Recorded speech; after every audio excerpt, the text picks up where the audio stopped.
Media Workshop presents Nine Prisoners by William March, adapted for radio by Brian J. Byrne.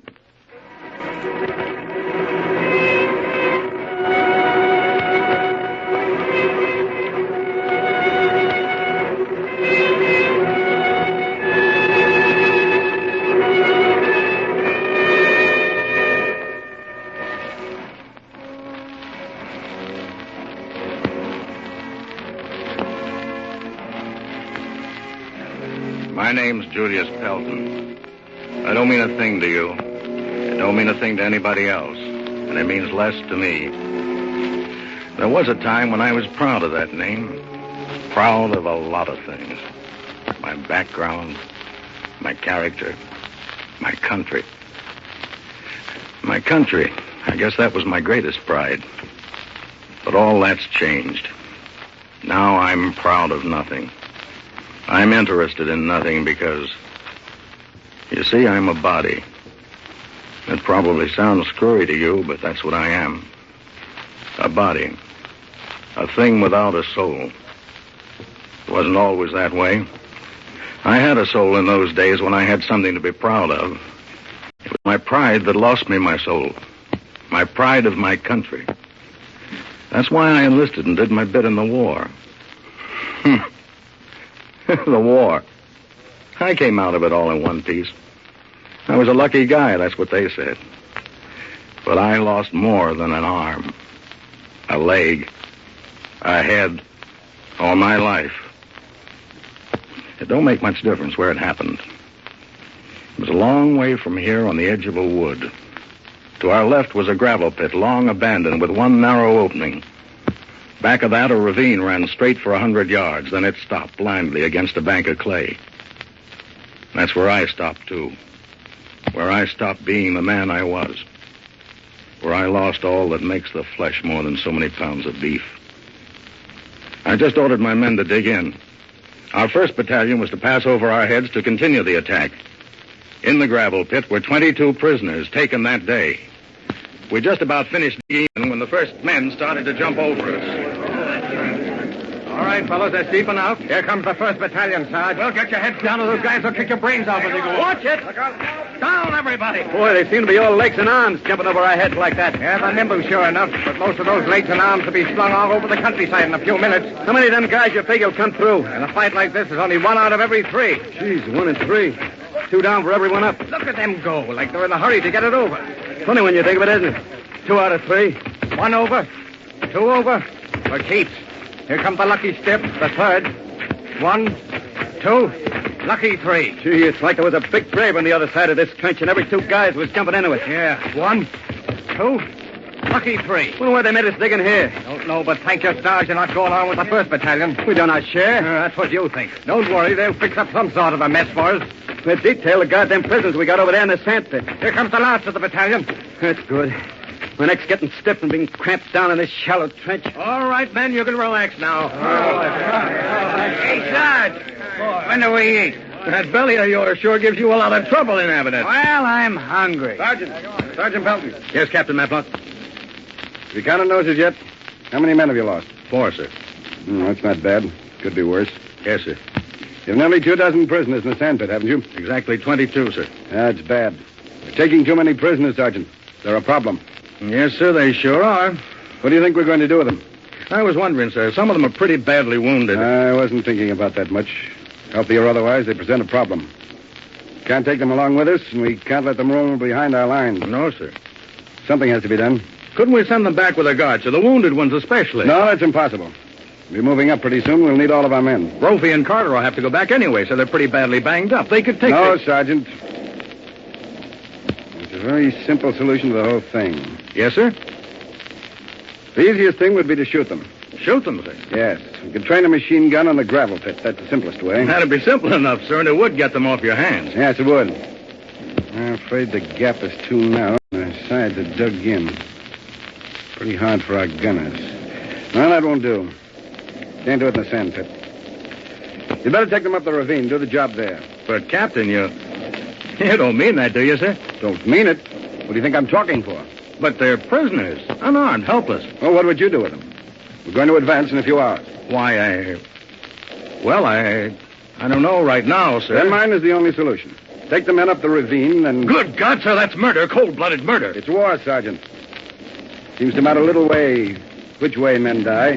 Fact is that they must die in war. But not like that, sir. Why, I Sergeant. couldn't... Yes, sir. How long have you been in the service? 20 years, sir. Long enough to know that you should obey orders without questioning. Yes, sir. Better take Corporal Foster and his squad. Use automatic rifles. I think Foster's the right man to do it. Yes, sir. Foster's just the man for a job like that. Then you better tell him right away. Have him finish the job before nightfall. Good luck to you. Do a clean job. Yes, sir. What's the matter, Sergeant? You look blue around the gills. Captain give you some bad news? Yeah. Lord help me, I've been in the Army since I was a kid. I've seen plenty to turn a man's stomach. But this is raw. This is the rawest thing I ever heard of.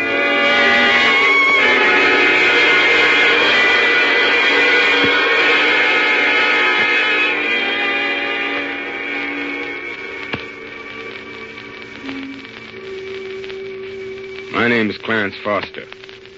I was Corporal Foster then. There's a big difference between Clarence Foster and Corporal Foster.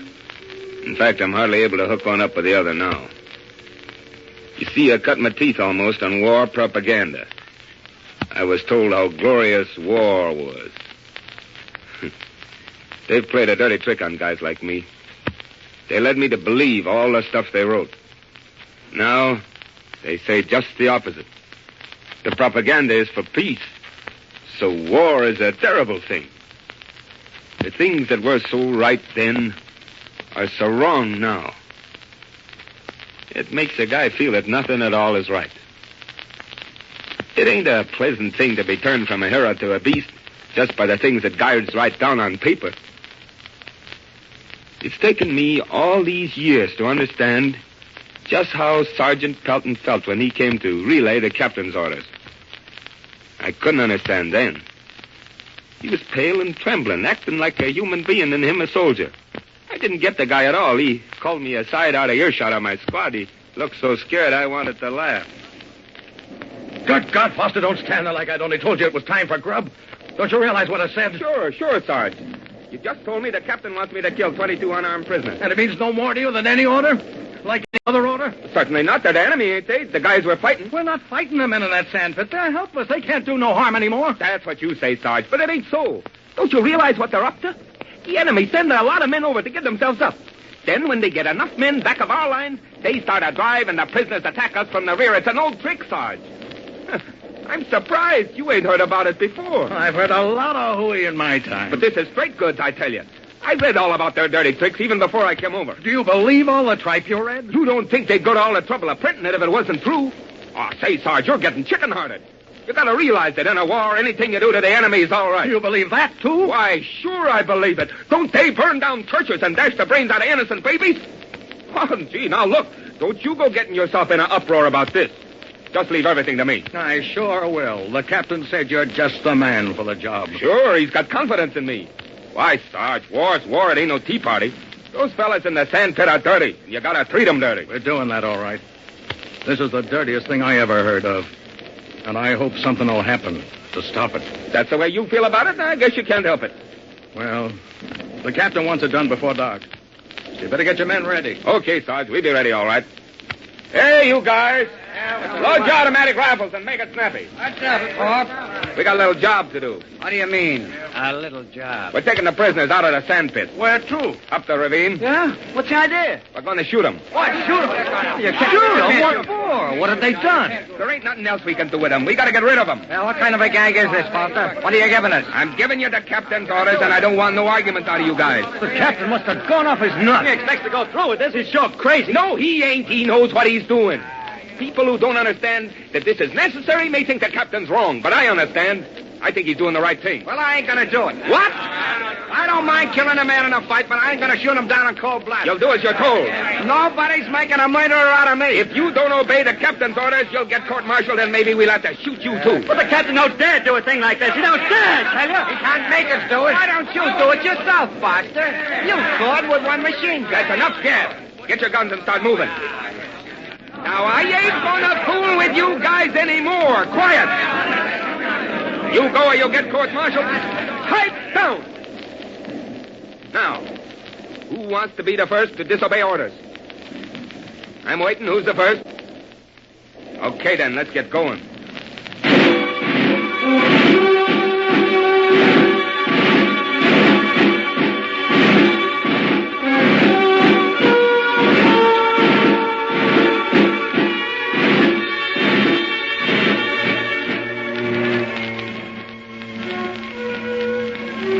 My name is Qualls, Everett Qualls. They told me like they told the others that we were fighting a humanitarian war, a war to save the world, a war to end wars. But I know better now. There's no such thing as a humanitarian war. I know, too, that wars never end. Not for some, anyway. They go on and on. You can forget the war as a whole, sure. There's always some incident that sticks in your mind. You live and relive that incident over and over again until you know that there is no end. I was a private in Corporal Foster's squad. I was detailed to guard the prisoners in the sand pit. They were mostly young boys with fine fuzz on their weary faces. They looked sick and hungry. There was one among them, a little man, the clearest blue eyes I'd ever seen. He was much older than the others, and he seemed to be the leader. His name was Schmidt. I found out that he was a cabinet maker like myself, and we became good friends.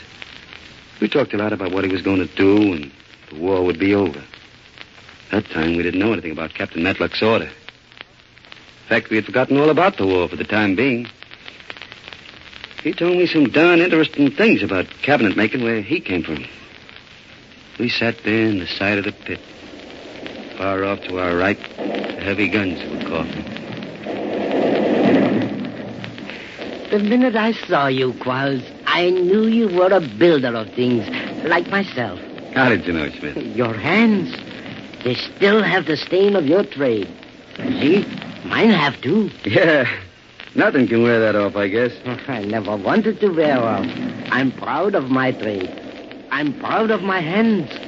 With these two hands, I once made a music cabinet for a prince.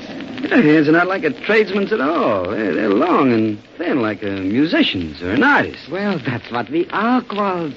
Cabinet makers, they are artists. I guess you're right there. Darn few people can ever make a box, much less a cabinet. I learned my trade from my father, but he learned it from his father. It's funny how a trade can bring people together. I don't feel that you're like a foreigner at all. That's just it, Qualls. If we could only stop and realize that the man we fight is a man just like ourselves, then there would be no war. You're all right, Schmidt. Have a cigarette? But you want to give me one of your cigarettes? Sure, go ahead, take it. Oh, it's so long since I have a smoke. I bet it'd make me sick. Here. Lie down. That's so good. Oh, Qualls, please. You wouldn't mind if I passed a cigarette among my men. You see how they look at it. No, go right ahead. Hier, Jungens. Also jeder nimmt nur einen Zug. Und dann gibst es zum nächsten. Thank you. Thank you. I thank you for all of my men. They cannot speak in your language. That's all right, boys. They sure go at that cigarette like they'd eat it. Most of them have not had a smoke in months. Schmidt. Yes, Victor. What is now? I can't stand it much longer. The pain is too much. Oh, it won't be long now, Victor. Soon they will take us out of here and you will go to a hospital. You think so, Schmidt? Yes, my friend. Soon. Now, you save your energy. Here, you have a smoke, too. What's the matter with that youngster, Schmidt? Oh, he was shot in the stomach. Only his youth keeps him alive. How old is he? 16 years. Oh, a child. Comes from the same town as I. He thinks that I can help him. I wish I could. You should be in a hospital. You look so pale. You don't have much more blood left. You should make up their mind what they're going to do with you, man. I'm afraid poor Victor will not be able to wait much longer. Things must be pretty bad in your country when they send babies like that out to fight. It means that the war will be over soon. There's no more men, and I will be glad to get back home. Oh, we used to have such good times before the war.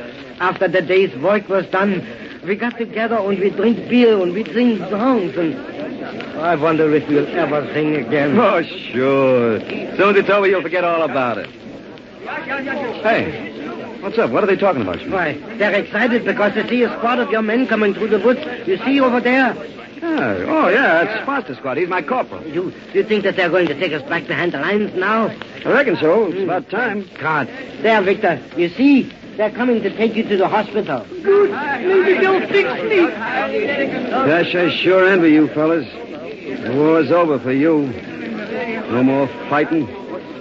No more sleeping in muddy trenches.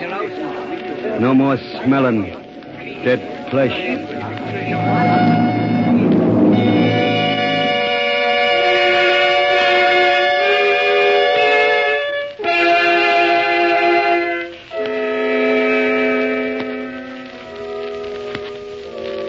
Waller Drury's my name. I just got out of military prison. I served 20 years.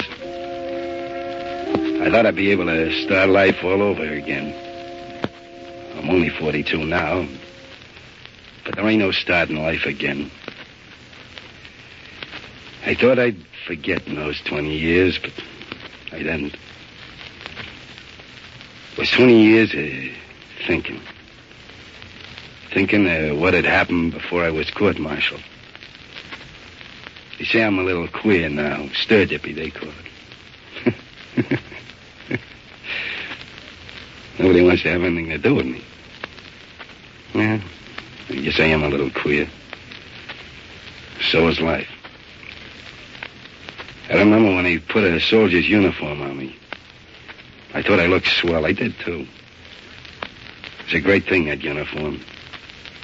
Fitted me like a glove. I was so anxious to prove myself worthy of it.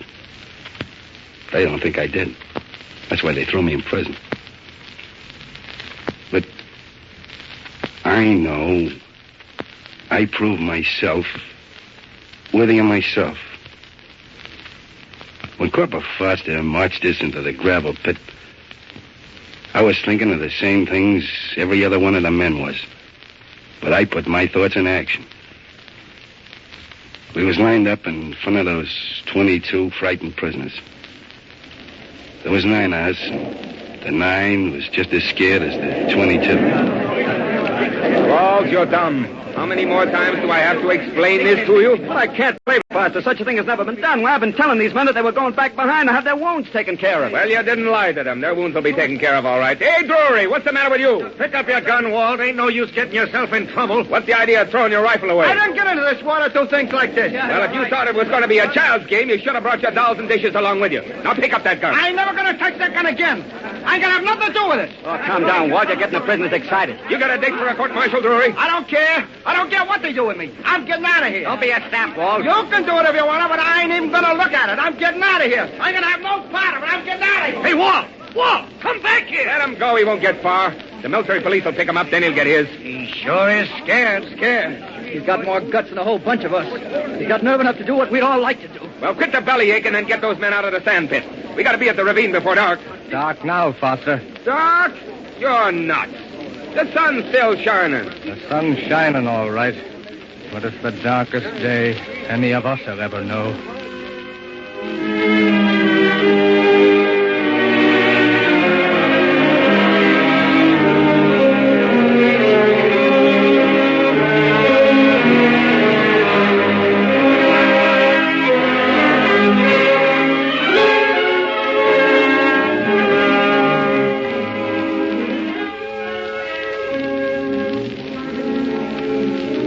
I'm Charles Gordon.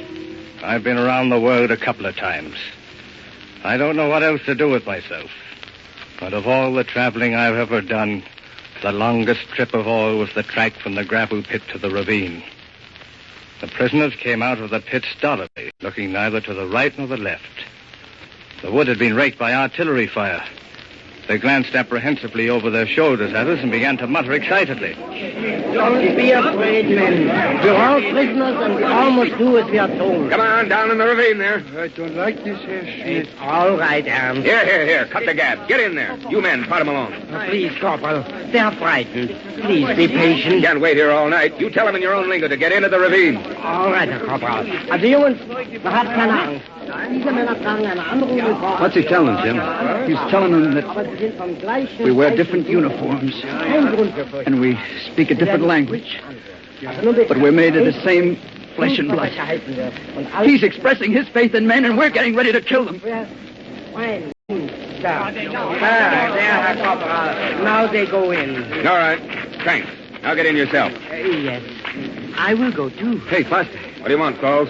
do we have to go through with this thing? Sure, unless the captain shows up with a change of heart in the next few minutes.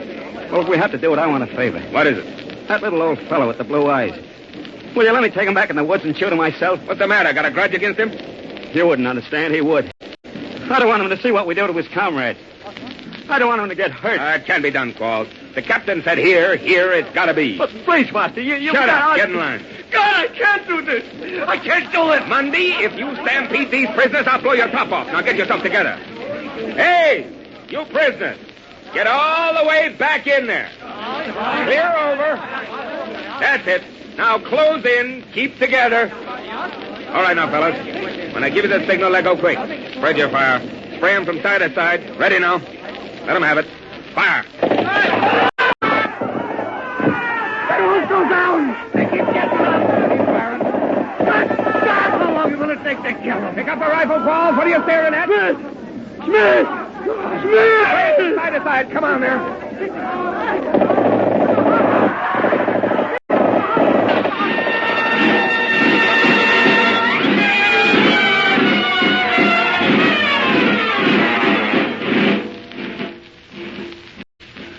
I'm Dick Mundy. I've always been considered a pretty hard-boiled guy, and I guess I was. I never saw men die just like that before, and it did something to me. I never thought it'd take so long before they stopped kicking.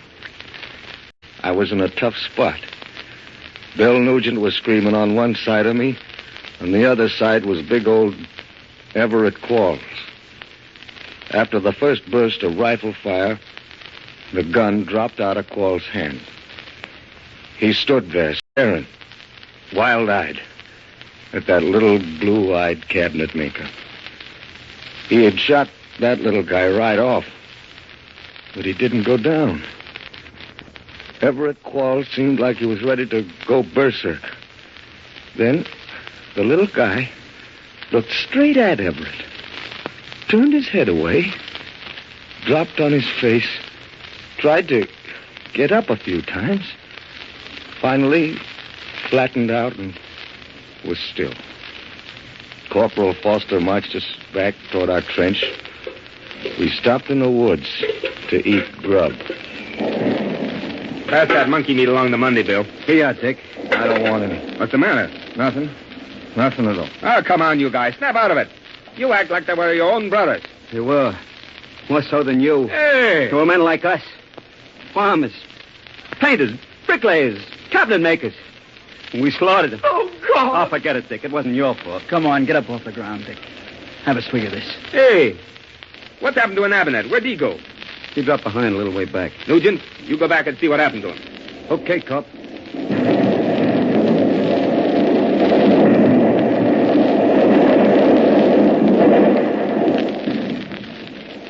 I retraced my steps back through the wood, looking for an Abinet.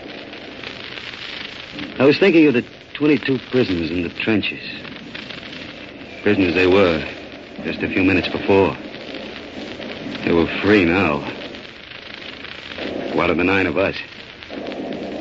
I knew we'd never know freedom again. We were 9 prisoners ourselves now. Men whose hearts and minds would be forever locked in our own conscience. Things such as we had done can never be forgotten. The ghosts of the 22 will walk with us forever. Before I realized where I was, stood on the edge of the ravine. There they lay, where we had left them, twisted into grotesque knots, like angleworms in a can. Then I became aware of something moving among them. Looked more closely, and it was Roger and Avenant going through their pockets. I shouted, "Hey, an Avenant!" Oh, hello, Bill. What are you doing here? Suppose you tell me what you're doing here. Oh, just looking for some iron crosses, that's all. Put that stuff back. Now, Bill, don't be like that. They ain't no good to them squareheads anymore. We might as well have them. I'll split them with you. What have you got in that other hand? Huh? Oh, those are just some regimental rings and stuff. Nothing of any value. Why, you dirty louse robbing the dead. Well, I'm going to leave you here for somebody else to rob your carcass. Bill, for God's sake, don't. Bill, that's murder, don't you realize? Well, why, sure, it's murder. Oh, that's my trade, ain't it? That's what they trained me for. Well, I'm going to do well by my teachers. Bill, for God's sake, no! Murder! Murder! Murder!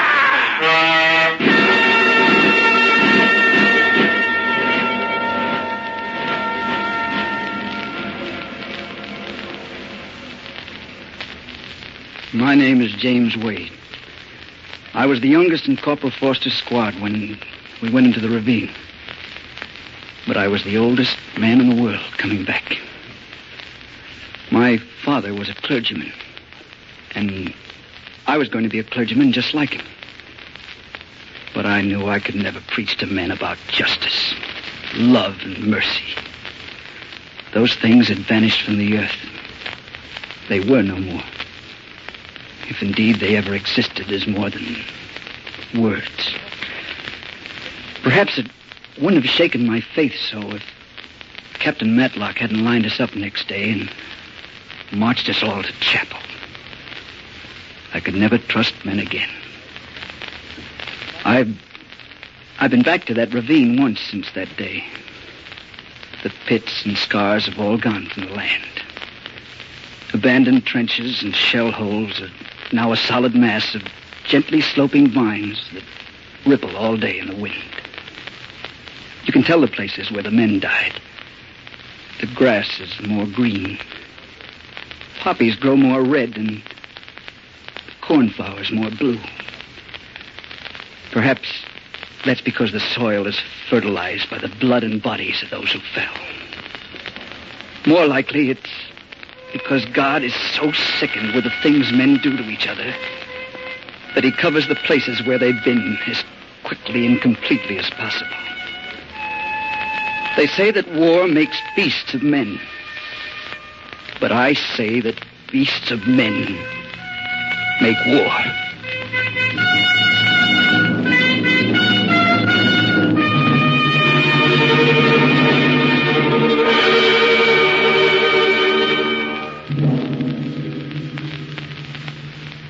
You have been listening to the Columbia Workshop's production of Nine Prisoners, the celebrated American short story by William March, adapted for radio by Brian J. Byrne. Special music was composed by Bernard Herrmann, and the production was under the direction of Earl McGill. Next Monday night at this same time, the Columbia Workshop will present an original play for radio entitled Jury Trial by James and Elizabeth Hart. This is the Columbia Broadcasting System.